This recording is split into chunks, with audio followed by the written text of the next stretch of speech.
নবীর প্রেমিকেরা দিশাহারা মরণের ভয় করে না প্রেম তো মরে না সবাই নবীর প্রেমিকেরা দিশাহারা মরণের ভয় করে না প্রেম তো প্রেম করেছে আয়ুব নবী তার প্রেমে রহিমা বিবি গো হইরে প্রেম করেছে আয়ুব নবী তার প্রেমে রহিমা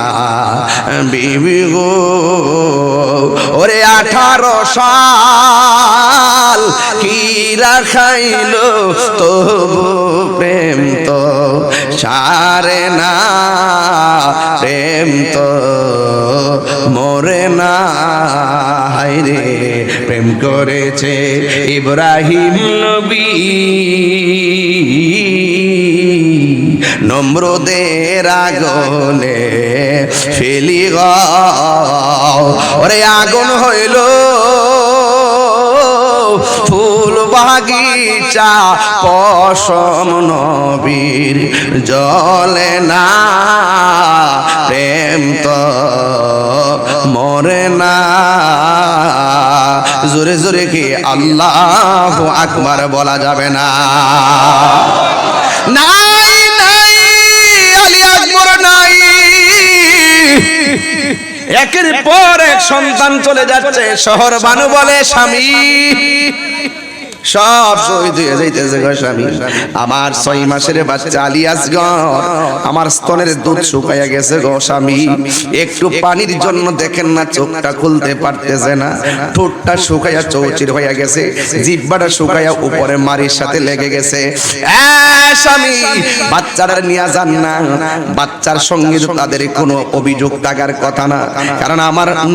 আমার আল্লাহর হাবিব তো বলেছে মহিলাদের উপরে আক্রমণ করা যাবে না ছোট বাচ্চাদের উপরে আক্রমণ করা যাবে না জিহাদের মূলনীতির ভিতরে মূলনীতি আছে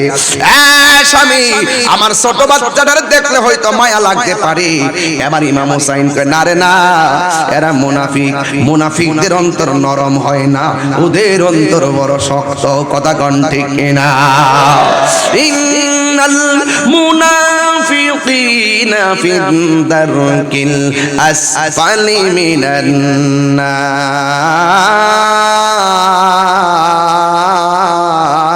নার নিশ্চয়ই মুনাফিকরা জাহান্নামের সর্বনিম্ন স্তরে থাকবে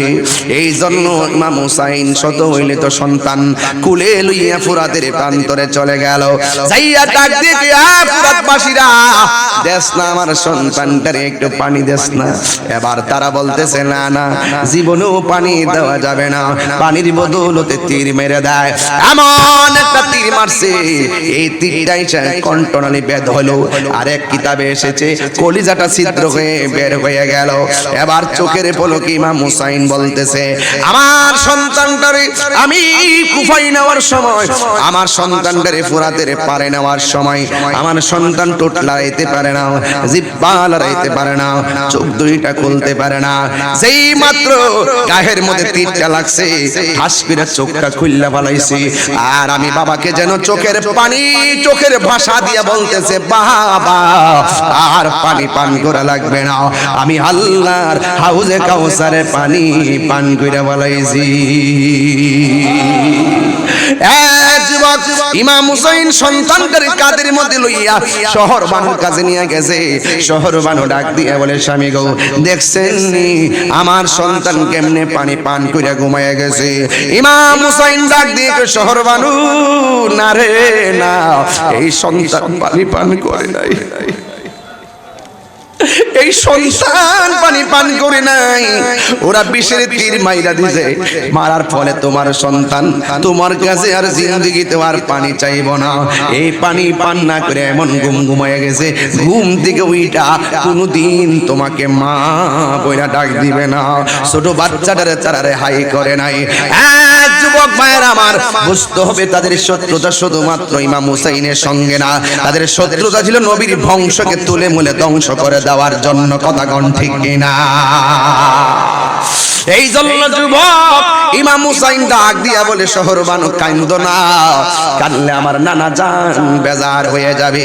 আর এই দিক দার একটা পাগল যার নাম হলো ওহাব কালবি, তার মার কাছে বলতেছে, মা গো ওই যুদ্ধের ময়দানে সবাই শহীদ হয়ে যাইতেছে। ওহাব কালবির মা ডাক দিয়া বলে, বাবা আমি তোর পেটের মধ্যে ধরেছি, আমি তোর কাছে একটা কথা বলতাম চাই, তোর হাতের মধ্যে তলোয়ারটা নে, এই তলোয়ারটা নিয়া হুসাইনের যুদ্ধের ময়দানে যাওয়ার আগে তুমি যুদ্ধের ময়দানে যাইবা, যুদ্ধের ময়দানে যাইয়া যুদ্ধ করবা। খবরদার আহলে বায়াতের পক্ষে, হুসাইনের পক্ষে, হকের পক্ষে যুদ্ধ করতে যাইয়া সামনে যাইবা, একটা কদমও তুমি পিছনে দিবা না। একটা কদম যদি পিছনে দাও, আমি মা তোমার দুধের দাবি ছাড়ব না। আহলে বায়াতকে এমন ভাবে মহিলারা ভালোবাসছে।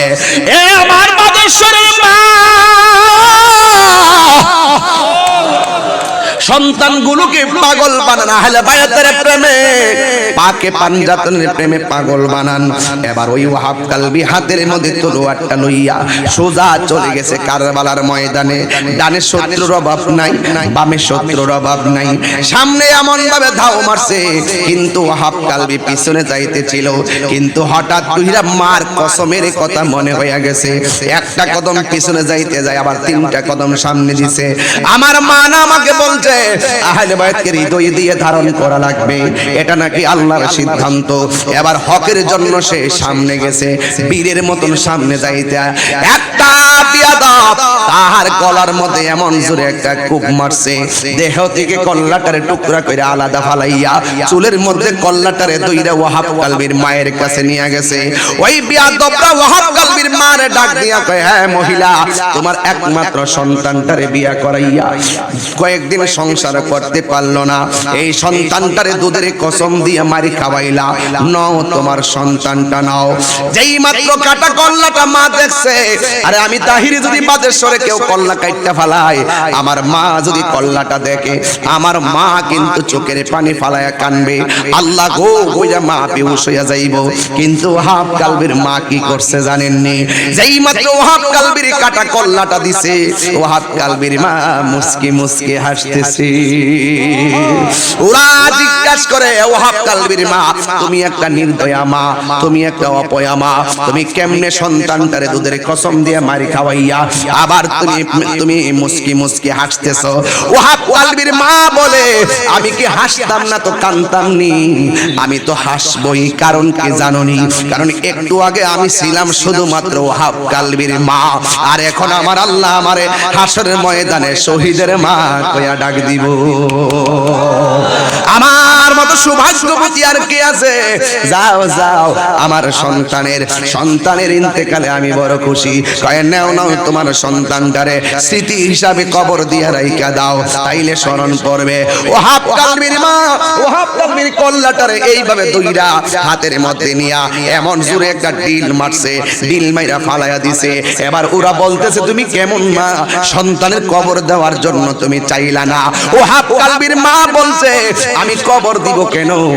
তোরা আমাকে আমার সন্তান ফেরত দিতেছস। দাফন করা হলো ভিন্ন জিনিস, কিন্তু আমার সন্তান আমার ফেরত দিতেছস। এই ফেরত দেওয়ার জন্য আমি সন্তান জন্ম দেই নাই, আমার সন্তান আমি আল্লাহর রাস্তায় দান কইরা দিছি। দান করা জিনিস ফেরত নেওয়া জায়েজ নাই। আর জোরে জোরে কন্না আল্লাহু আকবার। झुकाता सुजर सरबा रेगाहे खुदा में वही सर कलम हो गया करबला में शहादत की मंजिल को पाया है मैंने शहादत की मंजिल को पाया है मैंने मैं मुर्दा नहीं हूँ झूला झिलाया गया है চিৎকার মেরে কন্যা আল্লাহু আকবার এটার অর্থ হইলো যে মাথা ঝুঁকাতো আল্লাহরই দরবারে সে মাথা কাটিল এজিদ সীমারে শাহাদাতের মর্যাদা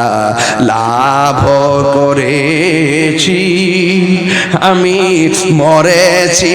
এমন নয় জিন্দা হয়েছি সবাই মুঝে কুফ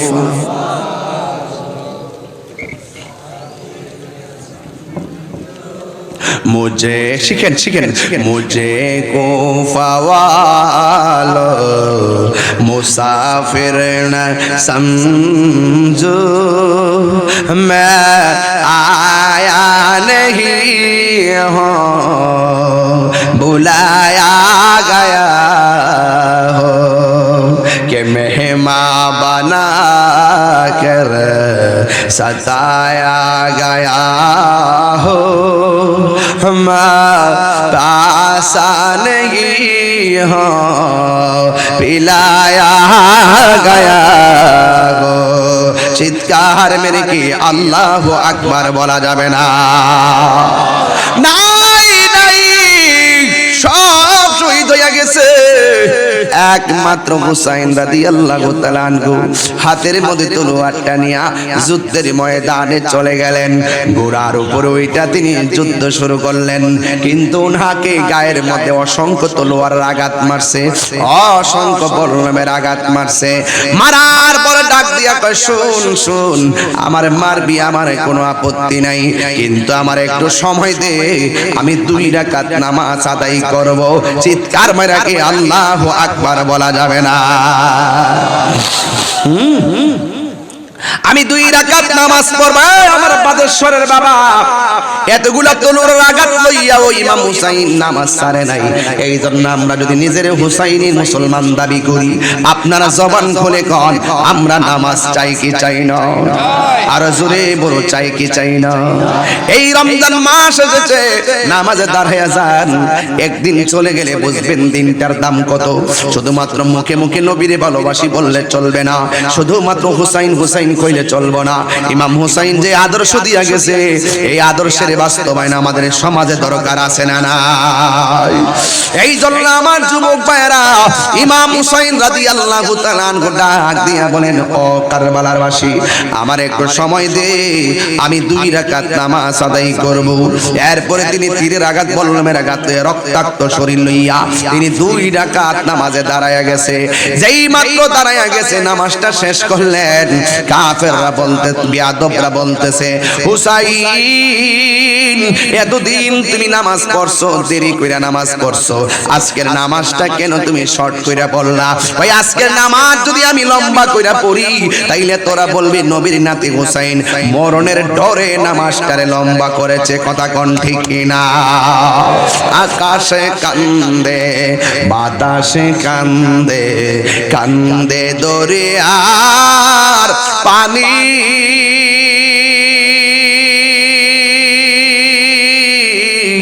দুই পুত্র হারায়া কান্দে ফাতেমা জননী রে হায় রে আমার সোনার চন্দ্রমণি ও ভাই কোহে একবার শুনি কে তোমারে খাওয়াইছে জোহর রাসূলের রানী রে হায় রে আমার সোনার চন্দ্রমণি আল্লাহ বলে ও জিবরাইল যাও না রে চলিয়া 70,000 ফেরেশতা নামাও জানাজার না গিয়া রে হায়রে আমার সোনা চন্দ্র মনি।